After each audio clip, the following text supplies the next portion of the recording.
Welcome into Talk Illini here. I'm JR, and we are part of the Orange and Blue News of the On3 Network, talking about this Illinois win 75-66 over Washington. Bit of a clunky game out there. All right, a little bit of an interesting one with the game not being maybe as smooth as some people might have hoped, but you know what? You can't complain. 10th straight win, 18-3 overall, 9-1 in the Big Ten, tied for first place now with Michigan, Michigan State, and Nebraska. Michigan State and Michigan play on Friday, so tomorrow night.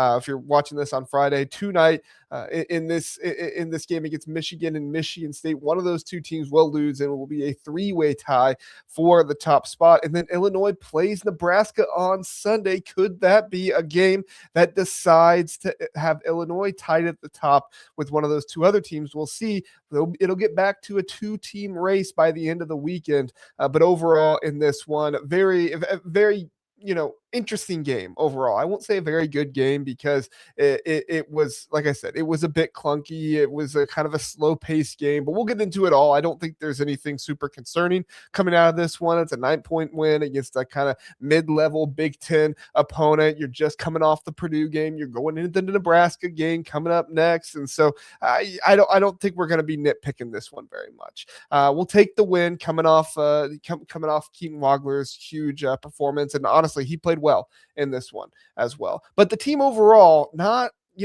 a super efficient offense. They still scored 75 points, but the offense was not super efficient in this one. I'm going to guess, I don't know for sure, but I'm going to guess the KenPom rating on offense is going to go down a little bit. They shot 44% from the field, 32% from three-pointer in this one. In fact, Washington actually shot better from the field, 45%, but they did outshoot them in the three-point column, 33%. I apologize, I said 32, 33% for Illinois shooting from three, while Washington was 26%. Boy, I got the field goal percentage wrong too. 43%, not 44%. My bad there. But in terms of where this game was won, it was the second chance points for Illinois. 24-4 second chance points for Illinois. And in fact, it wasn't like Washington wasn't getting some offensive rebounds. They just weren't able to put it back in after they got the offensive rebound. Illinois had 14 offensive rebounds.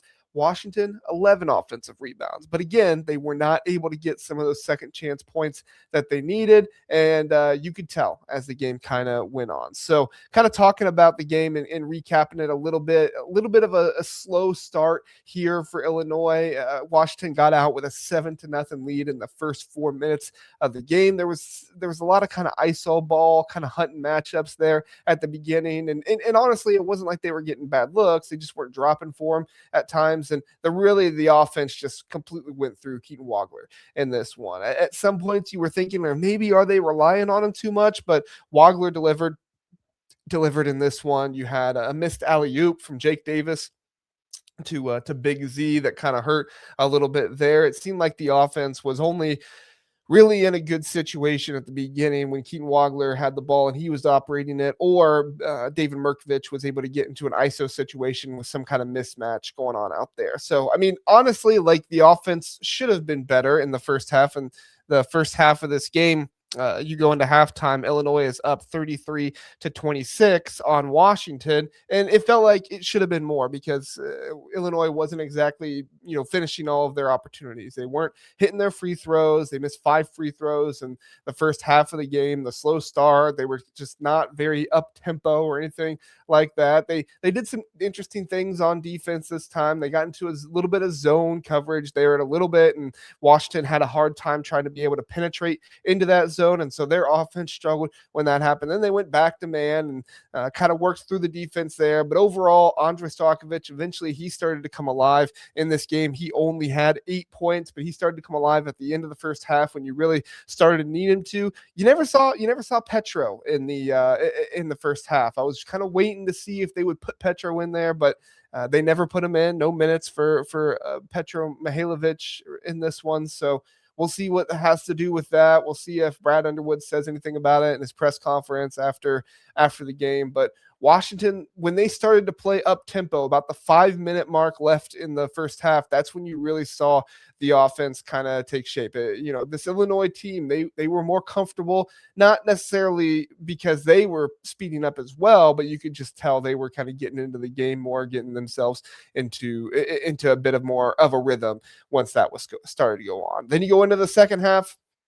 And they were doing a really good job in the second half of keeping Washington kind of going after those mid range jumpers, and they were hitting them a little bit. Give them their credit, but uh, they had a hard time when not being able to get into the paint. They did actually, I think they outscored them in the paint in this one. Yeah, points in the paint. Washington had 34. Illinois only had 28. That was primarily because of the 3-point shooting, but Washington still just was not able to get into the paint consistently. And a little bit of that, I think, was probably also Andre Stojakovic was not doing a great job finishing at the rim. Looked like maybe some fouls could have been called, in my opinion, but Washington had so many fouls in this game. They were in the bonus in the first half, not even halfway through the first half, because Washington was fouling so much, and that eventually started to impact things on the defensive end for Washington as well, as they were in foul trouble. And so you started to see them not being able to fight down low maybe as much as some would like, or some would like for Washington. And then Keaton Wagler, when he was getting to the basket, they would have to drop, and double him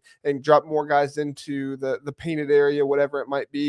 And Keaton Wagler was able to kick, and that was one of the ways that he was able to get so many assists in this game. 8 assists for Keaton Wagler in this game. He scores 22 points. He has 8 assists, 5 rebounds. He shoots 2 for 4 from 3, 7 of 13 out there, 6 for 9 from the free throw line. He missed 3 free throws in the first half, and that was when you saw him get a little bit frustrated. Not a whole lot of emotion we see from Keaton Wagler out there, but when he missed his third free throw in the first half, that was when he showed a little bit of frustration, kind of smacked his hands together, and you're like, okay, all right, this is a little bit of a different Keaton Wagler, but he also was experiencing a lot of the offense being on his shoulders here in this game. Obviously, it was on his shoulders a lot in the Purdue game, but it felt like it was on his shoulders to go out and score. It felt like the offense was much more on Keaton Wagler to play make and distribute as well. And he was called upon, and he made that happen. I wonder what his split was with assists in the first half. Yeah, he had 3 assists in the first half, 5 in the second half there. And Tommy, he had 3 assists in the second half as well, which was, we'll talk about Tommy here in a little bit. But overall, the foul trouble was difficult for Washington, and you saw better free throw shooting. Only got 6 free throws in the second half. I felt like they could have attacked the paint and maybe got some more free throws down there. But again, they also just weren't calling a whole lot of stuff. They were kind of whistle happy in the first half, and you saw some whistles in the second half, but not as many. They were kind of letting them play a little bit more, and I think that was also because Washington was just kind of sagging off a little bit more, not being as aggressive going up against them. And yeah, you saw some interesting stuff from Ben Humrichouse as well. Ben Humrichouse was out there hunting a shot a whole lot more in this game. He scores 14 points, 4 of 6 from the field, and 4 of 6 from 3. So all of his shots coming from 3. And you saw a whole lot of really nice hustle plays out of Ben in this one as well. It just looks like he's more confident out there. It looks like he is feeling better about his game. Kind of at the beginning of the season, looked like Ben was being a little passive, a little hesitant at times, but in this game it looked like he was hunting a shot a little bit more. You kind of saw him take a shot with kind of on one foot a little bit. Didn't love that, but he kind of had that confidence to be able to take that and get into it a little bit more. Overall in this game, I mean, you packed the paint, and yes, Washington did outscore you in the paint, but that was also because you just did such a good job of 3-point shooting in this one. They were, like I said, 33% from 3, were 11 of 33. They just kept going after those 3-point shots down low. 43%, 42.9 on the feet in the game from the field. 27 of 63 in this one.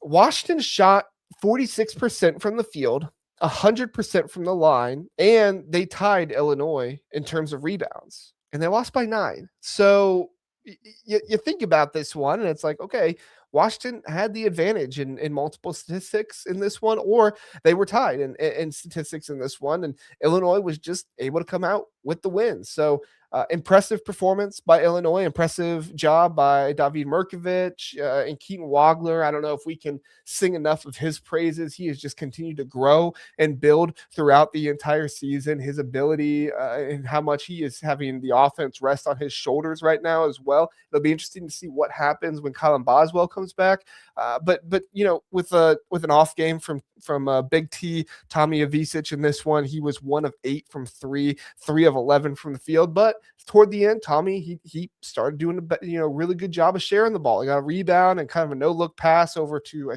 think it was Andrei Stojakovic that he threw that ball to, and it worked out. It was a good play, and you saw Tommy, and he just doesn't seem to get phased. Yeah, he was missing some threes, like I said, 1 of 8 from the field in this one, so not great for Tommy. Big Z, he actually had a 3-pointer blocked in this one. It was kind of crazy. You're like, whoa, we don't see that every day, but it worked out. It worked out for him. Not a great game. I do think you saw all Big Ten freshman performances from Keaton Wagler and David Merkovich. At this point, Keaton Wagler is all first team Big Ten, not just all freshman team Big Ten, but he's all first team Big Ten, in my opinion. He keeps playing like this. Obviously, that 46-point game is going to loom large for him to be able to do that.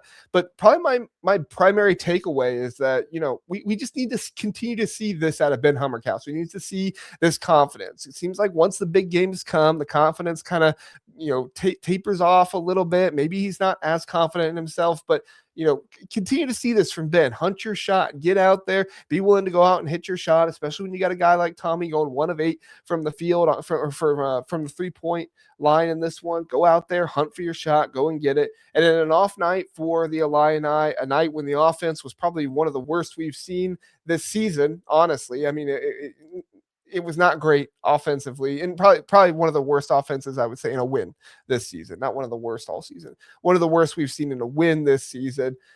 It just wasn't exciting. It wasn't very crisp, but there were also times when Keaton Wagler, he had the ball in his hand, like I said, being able to pass, get the assist, and move the ball around out there.